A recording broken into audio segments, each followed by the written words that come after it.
Hello, my friends, and welcome to another podcast episode. Thank you for joining me today. Today, I'd like to take you on a journey of reflection to reflect on how you work, how you run your business, and whether how you do those things is done in a nervous system friendly way. This is something that I've been reflecting on a lot over the last couple of months, and I had some great conversations about this. If you haven't listened to my podcast episode discussing definition of success with Don Wright, I would really invite you to do that as well. We had a great conversation about what it means to be successful, what's the definition of success, and Don's unique definition of success. But today, I want to take a little bit of time to ask you, what is success to you? What is your definition of success? In my work, every single day, I support, mentor, and coach or deliver training to female practitioners who are primarily fully self-employed, running their own businesses. And some are still juggling full-time work and running their own businesses on the sides, evenings and weekends, which is a huge challenge. And believe me, I know I did it for 7 years, working full-time in social care and running a yoga and wellness studio, working evenings and weekends. So I know this is a huge, huge, huge challenge. And the questions that always come up are around how to find balance, whether you are running your business full time and you're doing what you love and you are making a huge positive difference to your students and clients' lives, or whether you're doing it part time. There is always this question about, how do I do it in a more sustainable way? In a way that I can do what I love long term, and in a way that I'm earning enough money to be able to pay the bills, to be able to meet my needs on that financial level, on a lifestyle level, and have a little bit more, to have abundance in life. I mean, ultimately, none of us started our businesses just to struggle from month to month. You know, we can do it when we are in employment. Many people struggle month to month. So it always comes back to this question about how to find balance, um,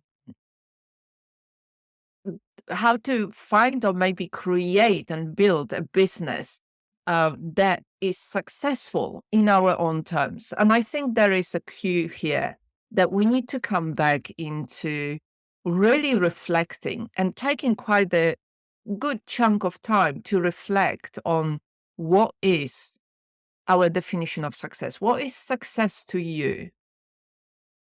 If you allowed yourself to dream without having to know how you achieve it, how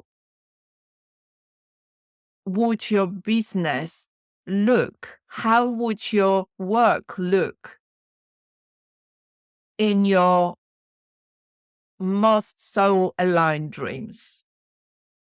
And I think the challenge in here is that we are being told by many different people and experts and influencers what success means. And if I think about success and the online space, social media space, the first thing that comes to my mind is um, being dressed really nicely on the beach somewhere with the sunset and smiling happily.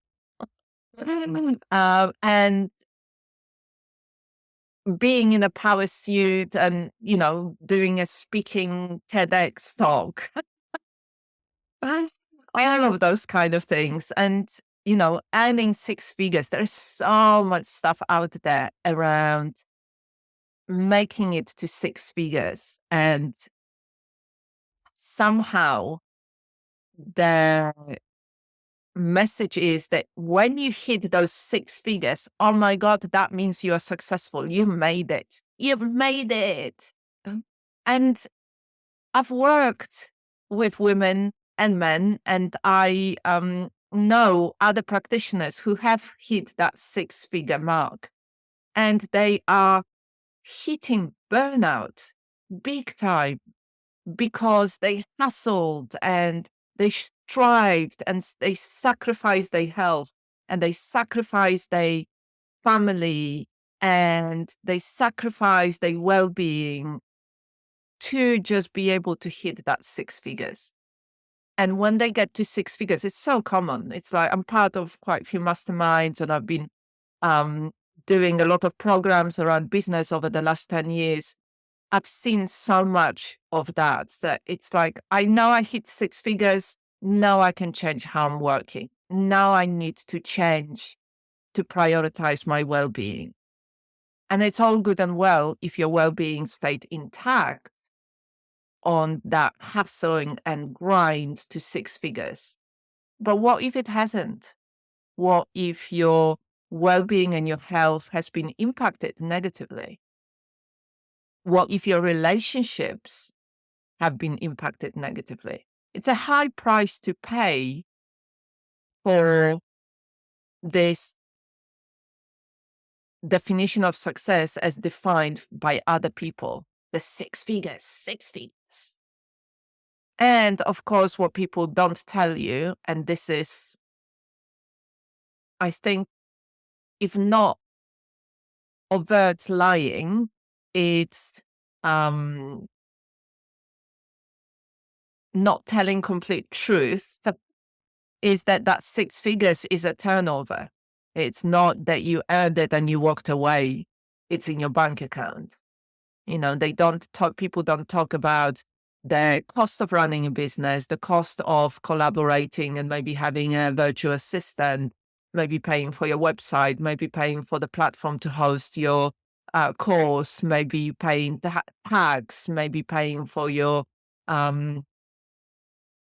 office space or any other resources or any other materials. They talk about turnover, and that what you take back home can vary. And so I think we need to really take a step back. And I would really invite you to do that. Take a step back. Take your journal. Give yourself some time. Maybe go for a walk on the beach or in the forest or somewhere in the nature. Allow your nervous system to unwind and regulate. Tune in to the rhythm of nature. Tune in to your own inner rhythm when your nervous system is regulated. Have some spaciousness. And then grab your notebook and ask yourself, what is success to you? What's your definition of success? And then write it all down. Write it all down. From my experience, I know that normally it comes back to the quality of life, how we want to live our life, what it means to us when we are successful, who we are when we are successful, how we are being, how we are living. Normally, we come back to our values and our priorities, and we let go of everything that doesn't serve us, all the externally imposed definitions of success. And we start reconnecting with our own definition of success.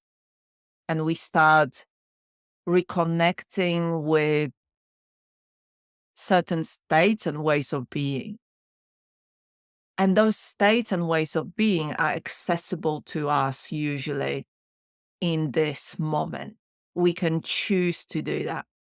Excuse me. So, for example, if taking your self-care to a next level by making sure you finish work at a certain time each day, that you don't overwork till 8 or 10 at night, that you reduce your working time on weekends so then you spend more time with loved ones, more time resting, more time doing what you love outside of your work.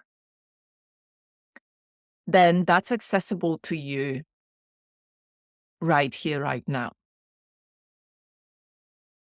Yes,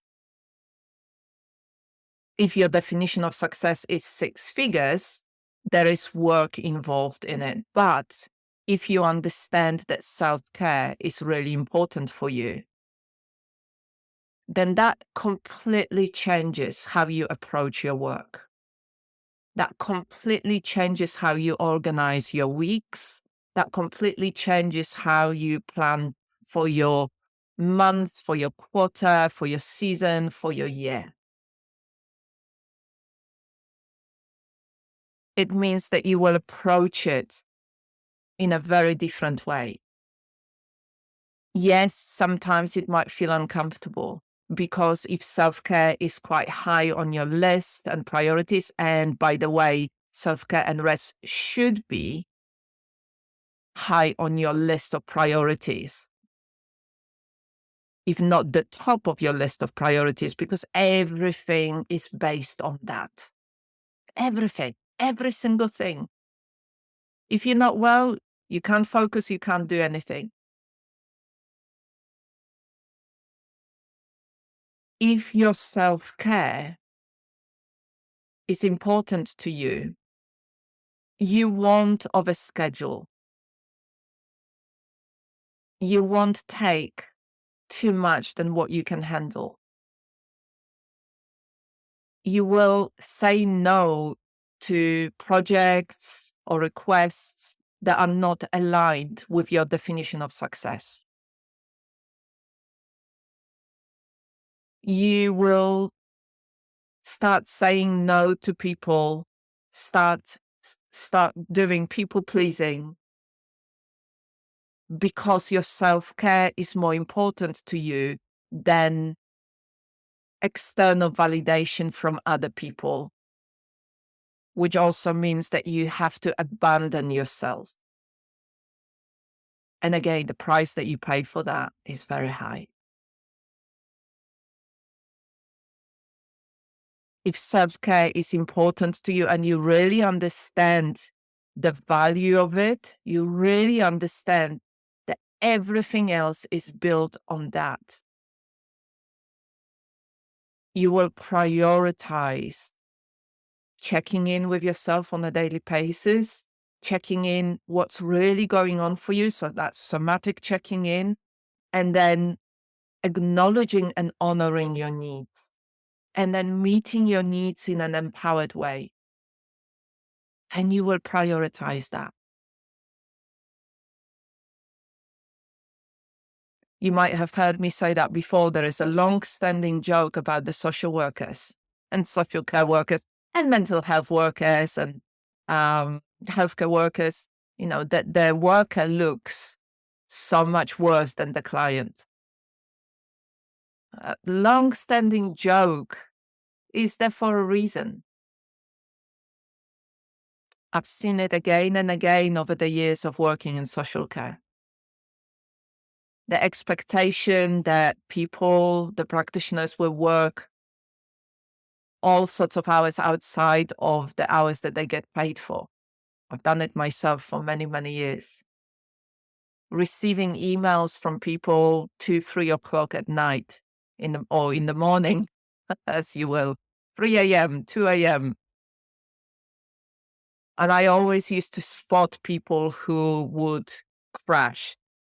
They were hitting burnout. They were desperately putting in more hours because they were feeling overwhelmed and not able to cope with the workload, and trying to do more, trying to do more, trying to do more. And ultimately that leads to burnout. And then the recovery time is long. It's long. So, what is success to you? What is your definition of success? If you take it away from the money influence of the social media and online space, of a big motivational gurus of hustling and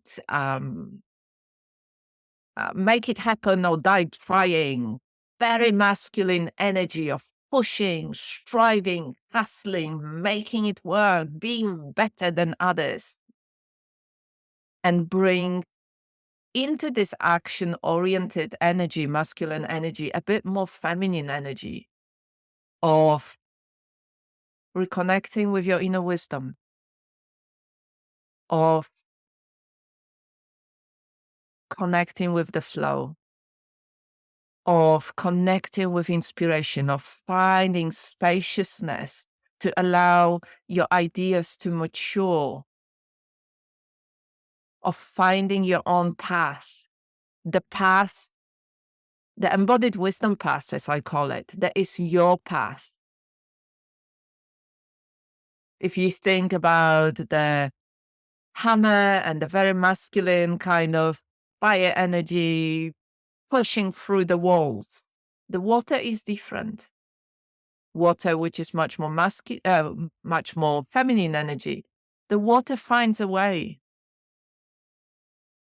underneath, around, above, sometimes even goes back to then find a way forward. We need both. We need both. The other day, I heard somebody say that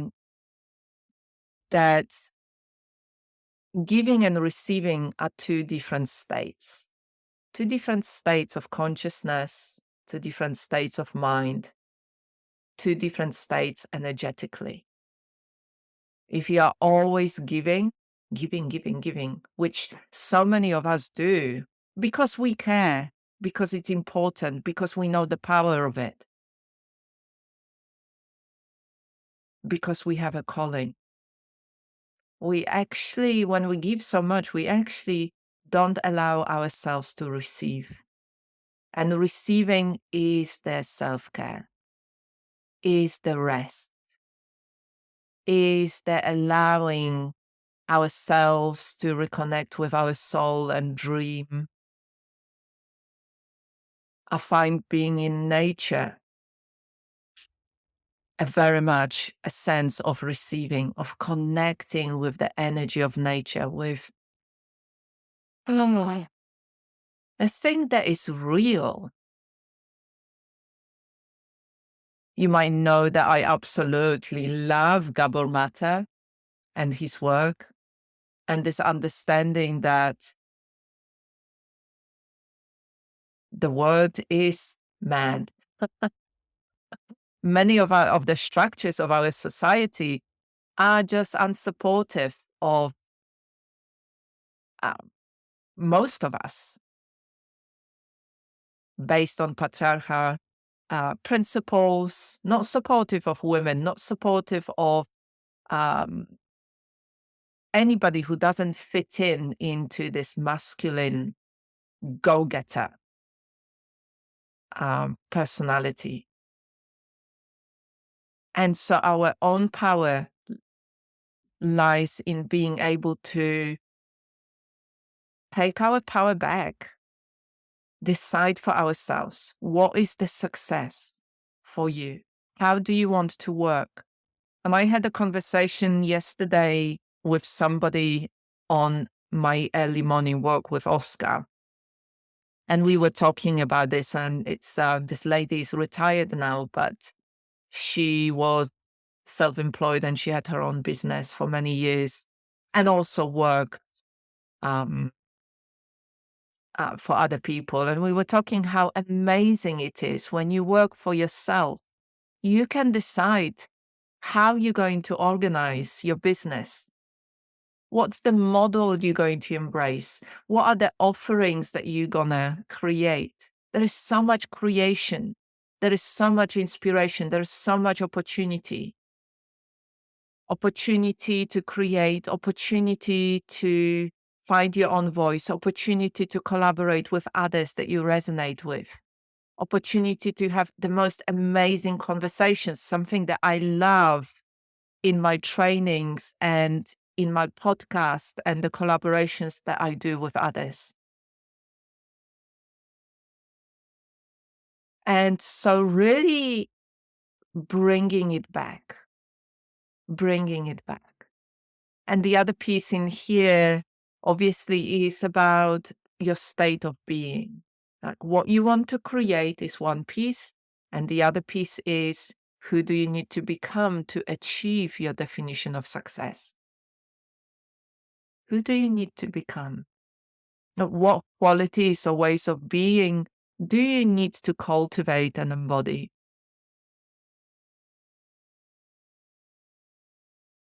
What habits do you need to have and put in place? What do you need to let go of? Or maybe you need to embrace more of something. Again, you can choose for yourself within your business. You can decide. And this is why it's so important that we reduce the noise, the outside noise of telling us, aim for 6 figures, multiple 6 figures. This is how you do it. No, this is not how you do it. This is how you do it. And I want to ask you, how many free offerings have you signed up for recently? I remember speaking quite a while ago now with one of the female practitioners that I've been mentoring and coaching and who's also done some of my trainings. And when I asked this question in one of the live sessions, the answer was, oh, I signed up for 5 this morning. 5. 5 different practitioners or experts telling you how to do it. 5 different pieces of advice. This is how you do it. Don't do it like that. How confusing can it be? No wonder we are overwhelmed. No wonder we are confused. No wonder we're running around like headless chickens, trying to do all of this that other people are telling us. There are hundreds of different tactics and tools and ways of doing business. Do Facebook groups? No, Facebook groups are dead. Do email marketing? No, email marketing is dead. Do 5-day challenges? No, challenges are dead. Do Facebook lives? No, Facebook lives don't work. Do blogs? No, blogs don't work. And can you see? And all of this time, we're just trying to do all of this, being told by other people, rather than coming back to our own definition of success. How do we work in the best way? What are our strengths? How do we want to create our environment, our life environment, and our work environment? And who do we need to become to achieve our definition of success? Coming back to self-care, for example, I can talk about myself, one of the highest priorities that I have and values is self-care, because I understand that everything is built on that. That if I'm well or unwell, if I feel disconnected, if my nervous system and physiology are dysregulated, if I'm in a sympathetic response, fight or flight, or if I'm in a shutdown or freeze because I've been too long in the sympathetic response, it's not going to work. And it's not pleasant. It's really hard. And embracing self-care has been a process. It's been a process. It's been a journey over the last, I would say, 20 years. Very long time, very long time. I guess it started in 1995 for me when I did the first course on existential counseling, and then I did my certificate in person-centered counseling. So a long time, and since then I've done a lot of different courses. Excuse me. But the reality in here is I had to make uncomfortable decisions and choices, like speaking up, saying no, putting in place boundaries. And I am still doing it. I am still learning. And I will be learning till the end of my life.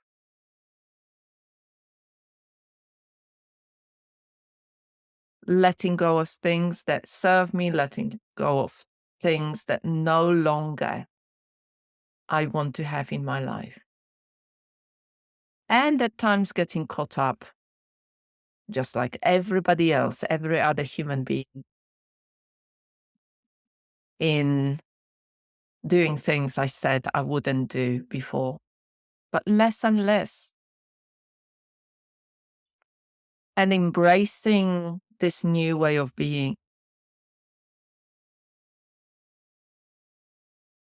And cultivating qualities and ways of being. And I do it every single day. I journal every single day. I do somatic checking in. I notice, what do I need? That obviously that doesn't mean that then I feel great all the time. I don't. But I know how to take care of myself within how I'm feeling. So if I feel tired, I wake up tired, I know I have to pace myself. I know I have to have more breaks. I know I have to make sure that I've got warm drinks. I know I have to make sure that I eat. I have a lunch break. I have breakfast. I finish earlier, go for walks with Oscar, obviously in the morning, every day I do that, but also lunchtime. And at the end of the day, I know that I might need to listen to some meditations, guided meditations a bit more, because sitting in silence is more challenging that day. There are many different things, many different tools I can use.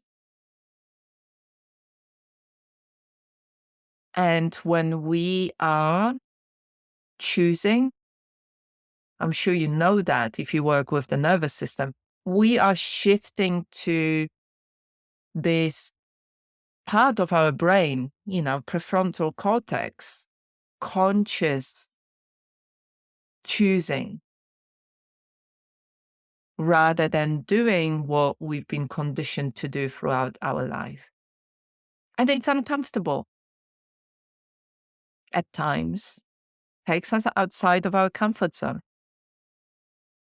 But you might have heard me say that before: uncomfortable but safe enough. Uncomfortable but safe enough.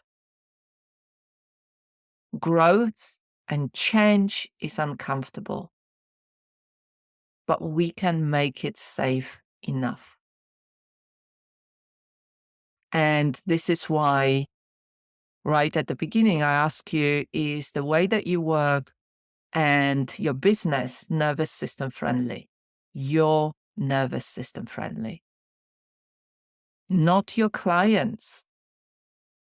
Because if you are working in a way that is more trauma aware or trauma informed or trauma sensitive, I'm sure you're working in a way that is nervous system friendly for your clients. But do you include yourself in that? Do you prioritize yourself because your client work is based on you taking care of yourself? If you are too sick, you won't be able to do any work with anybody. So I hope this podcast episode brought a little bit of reflection for you.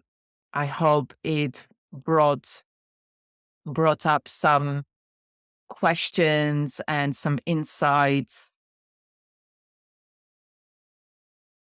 I would really love you to do it on a regular basis, to really keep coming back. This is how you make your work sustainable. This is how you are able to go the distance, to work for 10, 20, 30, 40 years, depending on your age right now.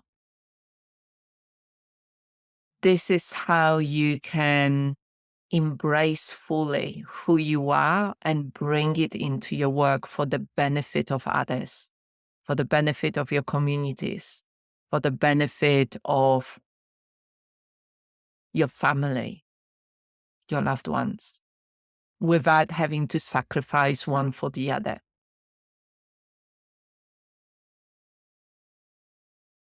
And one last thing in here is that we all need support.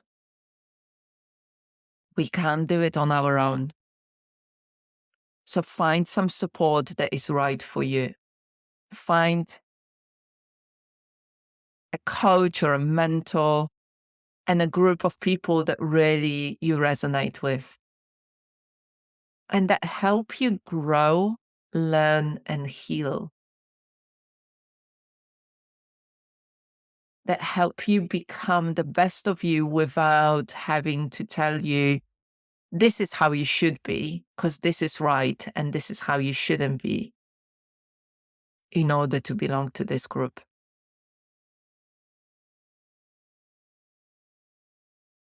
So reflect on your definition of success. Who do you need to become to achieve and create this definition of success and the supports that you need to help you on the way? And above all, look after yourself. And thank you for listening to this episode.